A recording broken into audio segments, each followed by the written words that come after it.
খাইলে তার আগে তোমার একটা প্রশ্নের উত্তর দাও। জি বলেন। বিয়ে বাড়িতে গেট ধরা প্রথম কোথায় চালু হয়েছিল? পারো না তাই তো? বিয়ে বাড়িতে গেট ধরা প্রথম চালু হয়েছিল উগান্ডাতে। সেখানে প্রথম শর্ত ছিল গেটের সামনে যে দেখতে সবচেয়ে বেশি খারাপ আর যে খ্যাত সে আসবে, তার হাতে জামাই টাকা তুলে দিবে।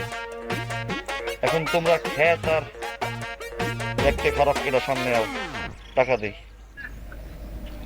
তুই যা। না আমি যাবো না, তুই যা। তুই যা, আমি কি তোর চেয়ে কম শুনবো? শালি আও আবার না, তুমি শালি তুমি আবার না, ওরা কেউ হইবে না আমার।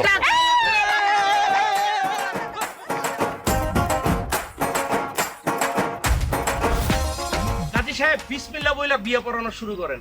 বিসমিল্লাহির রহমানির রহিম।